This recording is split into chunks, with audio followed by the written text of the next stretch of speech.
What if a city shaped Britain not through trade or industry or empire, but through ideas? Not by moving goods, but by changing how people understood the world itself. Because in the case of Edinburgh, influence did not travel on ships or rails, it travelled through thought. Welcome to the making of Britain.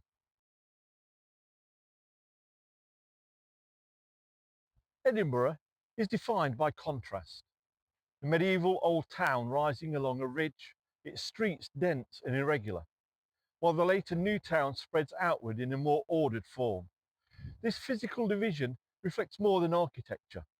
It represents different stages of the city's development, one shaped by defence and proximity, on the other by planning and expansion.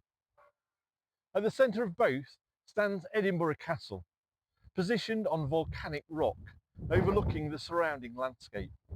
Geography here creates not only a setting, but a sense of continuity.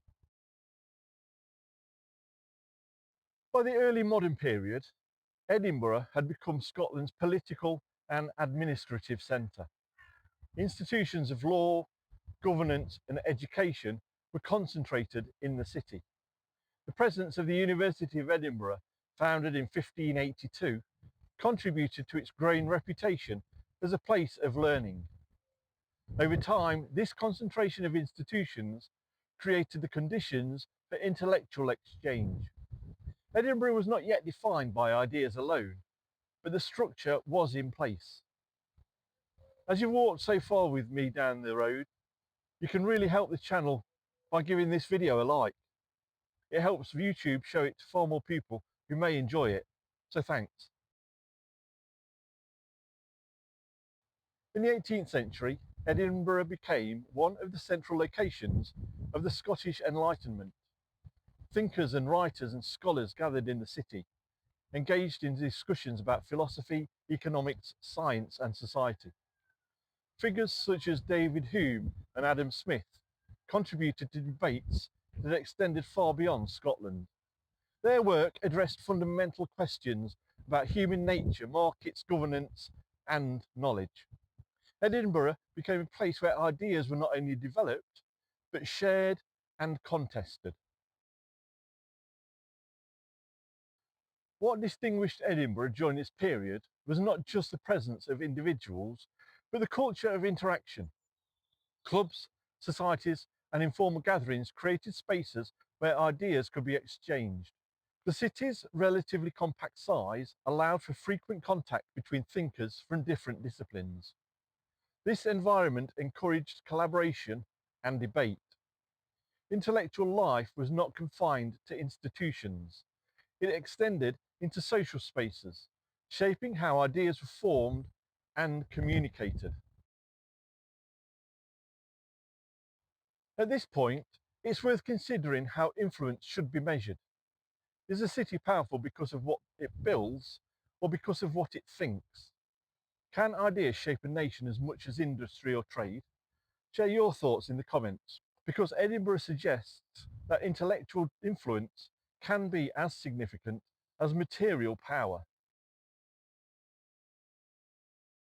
As Edinburgh's population grew, the city expanded beyond its medieval core. The development of the new town in the late 18th century included a planned urban environment with wide streets and coordinated architecture. This expansion reflected Enlightenment ideas of order, reason, and improvement. The physical structure of the city began to mirror its intellectual culture. Planning was no longer reactive. It was deliberate, reflecting a belief that environments could be designed to improve society. The Scottish Enlightenment influenced not only philosophy and economics, but also national identity. Edinburgh became associated with learning, reason, and cultural development. Its institutions and intellectual output shaped how Scotland was perceived within Britain and beyond. By the way, if you subscribe, there's loads of videos like this one for you to enjoy. The city's role was not to dominate through industry or trade, but to contribute ideas that inform broader systems of thought.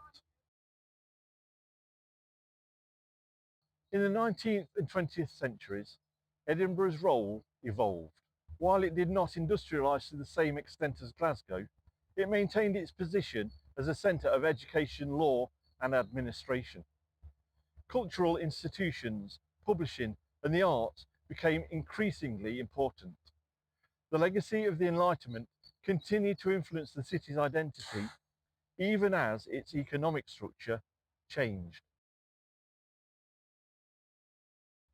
Today, Edinburgh is known for its universities, cultural festivals and historic environment. It remains a centre of governance and education within Scotland. The Old Town and the New Town together form a UNESCO World Heritage Site, reflecting the city's layered development.